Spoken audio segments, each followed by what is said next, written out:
E aí, galerinha do meu canal, beleza?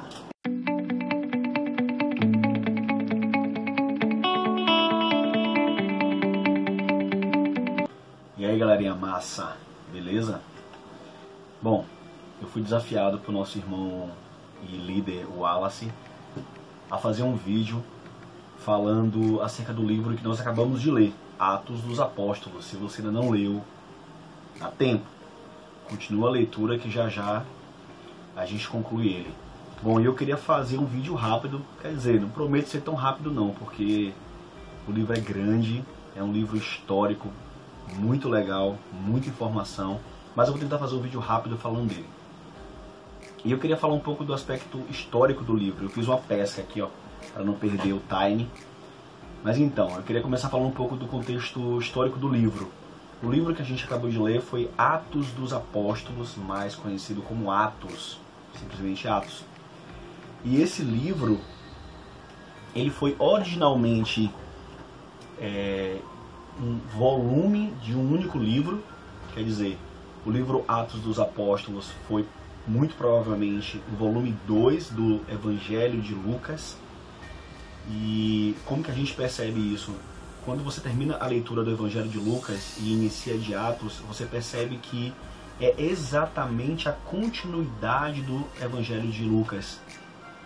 Então a forma que estava sendo abordado o conteúdo é o mesmo, o destinatário do livro é o mesmo, e a gente percebe que é uma perfeita continuação do livro do Evangelho de Lucas. Provavelmente esse livro ele foi separado pelo Evangelho de João e mais ou menos em 1500 depois de Cristo é dado um novo título, porque o título Atos ele não foi originalmente dado por Lucas. Afinal de contas, acredita-se que era um volume 2 do mesmo livro.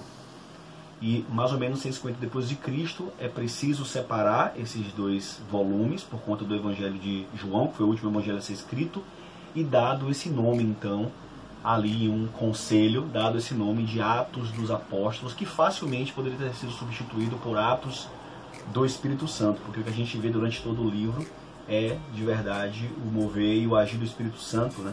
Movendo os homens em atitude. Esse livro o autor do livro foi Lucas, como dito, né? É o mesmo autor do Evangelho de Lucas. Lucas era médico e era gentil, né? Entende-se por gentil todo o povo que não era parte da nação judaica, qualquer outra nação era tida como um povo gentil.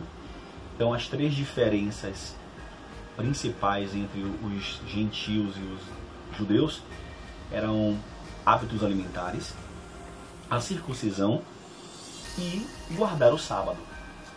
Então, Lucas era um médico gentil. Outro aspecto sobre o escritor é que ele era um grande historiador.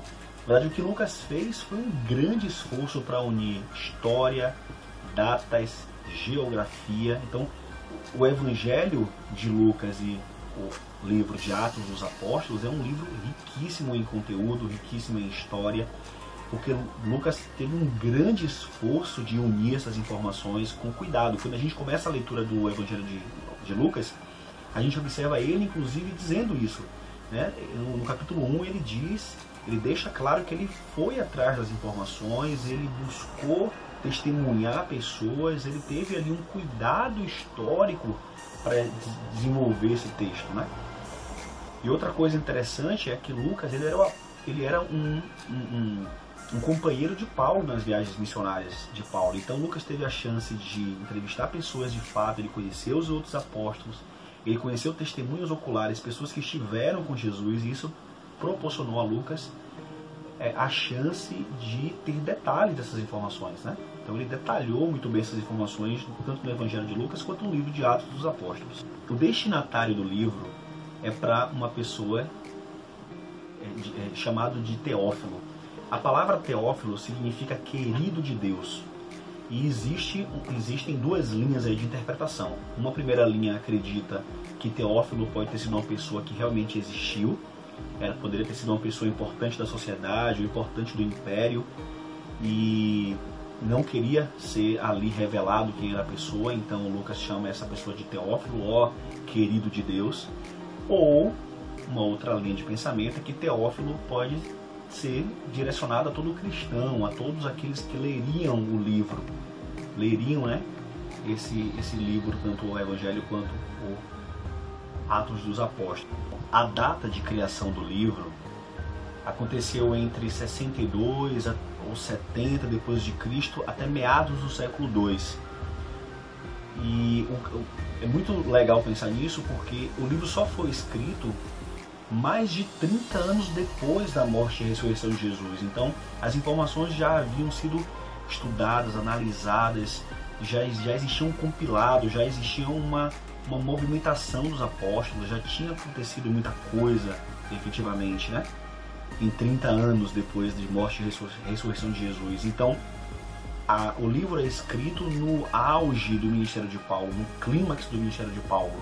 Inclusive, acredita-se que nesse período, né, cronologicamente falando, que esse período de 60 a 70 depois de Cristo, Paulo já havia retornado a Roma, inclusive já tinha passado pela prisão domiciliar, já tinha sido solto. Então foi mais ou menos naquele contexto ali histórico, naquele contexto cronológico em que o livro de Atos dos Apóstolos é escrito. O propósito do livro é apresentar uma narrativa precisa do nascimento e do crescimento da igreja cristã.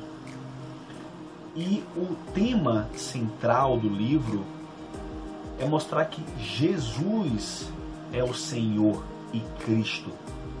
E dentro dessa perspectiva, a gente vê 4 pontos acontecendo no decorrer do livro. A gente percebe as escrituras sendo mencionadas, né, em todo o transcorrer do livro.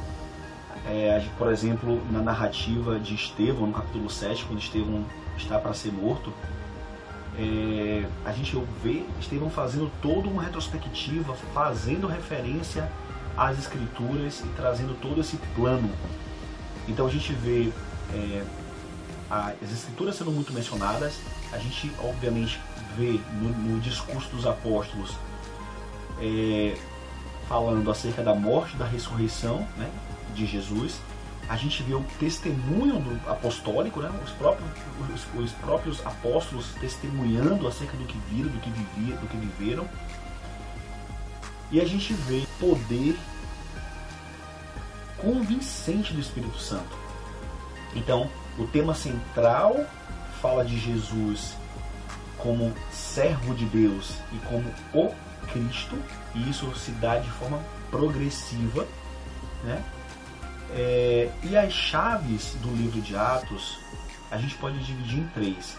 Do capítulo 1 ao capítulo 7, a gente percebe a igreja, como eu falei agora há pouco, a gente percebe, a gente vê o nascimento e o crescimento da igreja, eclesia, palavra grega que é composta por 2 radicais gregos, ek, para fora, e klesia, chamados. Então, igreja, chamados para fora. É que a grande comissão designada por Jesus se cumprisse, que é o ide e pregai o evangelho a toda criatura. E a gente vê o poder do Espírito Santo sendo o fator principal, primordial, extremamente necessário para que essa comissão fosse cumprida. Então, igreja, chamados para fora. E em Atos 2, a gente vê a descida do Espírito Santo. Lindo ver com o poder que Deus derrama sobre a vida daqueles homens. A gente vê o batismo, que a gente conhece, que chama popularmente de batismo com o Espírito Santo, acontecer ali. Então a gente vê o Espírito de Deus vir e encher aqueles homens com muita sabedoria, com muita fé, com uma ousadia, uma intrepidez para falar as coisas, acerca das coisas do reino. A gente vê manifestações de línguas ali no sentido de glosa, de línguas, idiomas sendo manifestados ali. O capítulo 2 relata como aqueles homens ouviram acerca das coisas de Deus, das maravilhas de Deus no seu próprio idioma, e ali foram acrescentados mais de 5.000 pessoas à comunidade cristã. Então, a gente vê de forma maravilhosa do capítulo 1 ao capítulo 7 o nascimento e o crescimento do que hoje nós entendemos como igreja. E a gente chama esse momento lá do passado como igreja primitiva. Vale a pena ler com muito cuidado esses versículos, porque as informações ali contidas são poderosas, elas podem de verdade mudar as nossas vidas quando a gente analisa a simplicidade, a ousadia, a certeza, a fé, a convicção daqueles homens.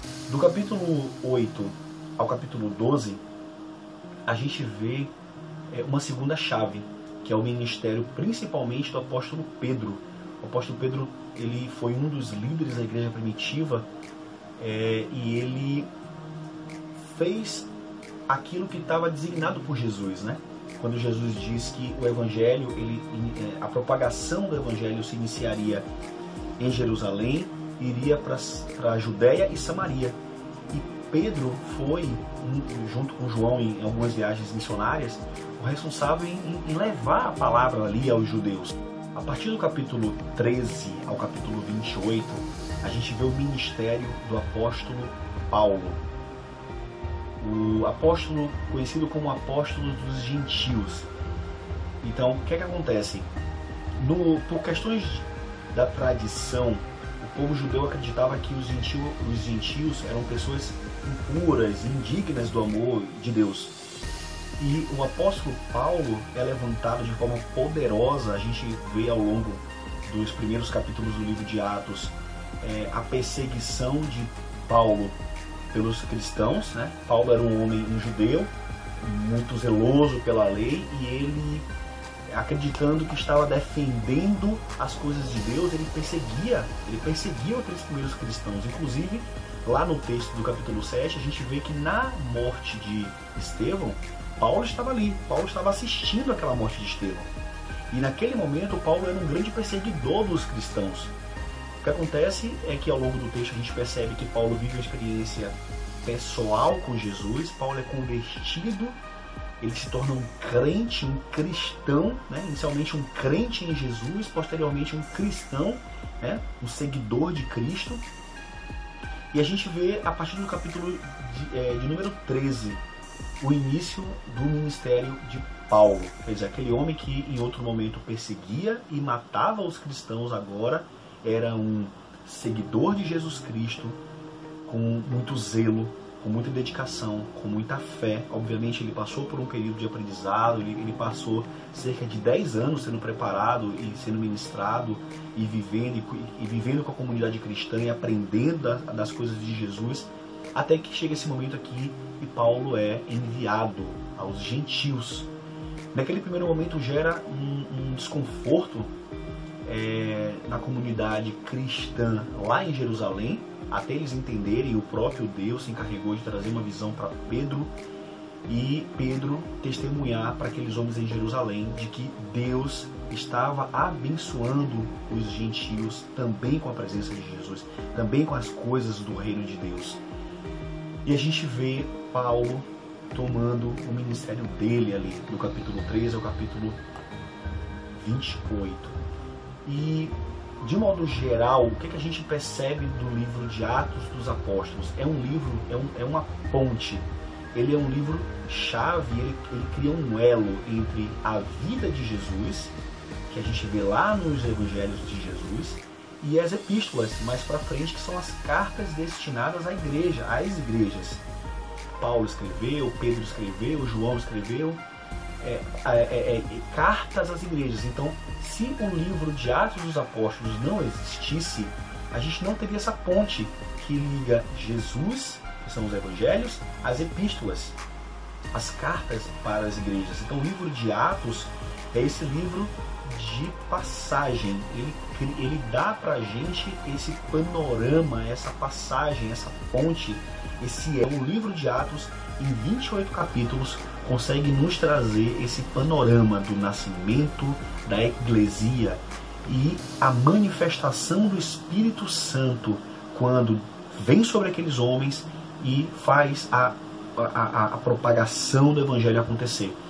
E esse mesmo Espírito ainda age hoje, é esse mesmo Espírito que nos traz hoje quem nos convence dos nossos erros, dos nossos pecados, quem nos convence de que Jesus é o Cristo, é o mesmo Espírito Santo que nos enche de ousadia, de intrepidez, de coragem, de fé, de estratégia, de conhecimento, de profundidade na palavra dele, para que a gente continue fazendo o que a igreja primitiva iniciou.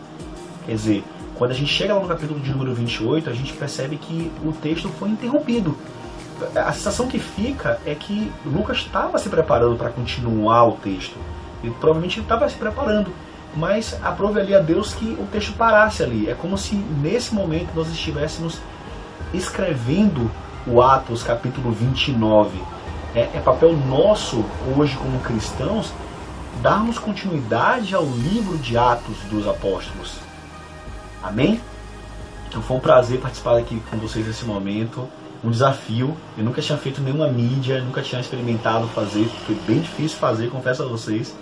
Mas no meu coração eu desejo de que tenha sido proveitoso, que esse vídeo seja proveitoso para fazer você entender um pouco mais do livro, para te encorajar, se você não leu o livro ainda, ou se você leu apenas metade dele, te encorajar a continuar a leitura dele, a terminar a leitura dele, e juntos sairmos agora de Atos e voltarmos lá para os Evangelhos, para a gente entender a história, a vida, o ministério de Jesus. E aí a gente vai perceber que quando a gente entender direitinho lá os Evangelhos, o livro de Atos vai fazer ainda mais sentido. A gente vai perceber, de verdade, vai poder sentir ainda mais o amor que aqueles homens sentiram quando entregaram as suas vidas para o ID que o Senhor destinou para as nossas vidas. Eles entregaram de verdade as vidas deles.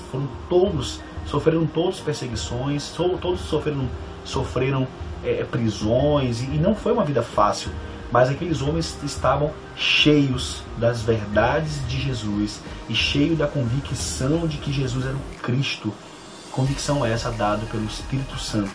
Então a minha oração a Deus é que as nossas vidas seja tomada por essa convicção, que as nossas vidas seja tomada pelo Espírito Santo e que a gente cumpra isso que Jesus nos deixou com muita ousadia e intrepidez. Deus abençoe. Amém.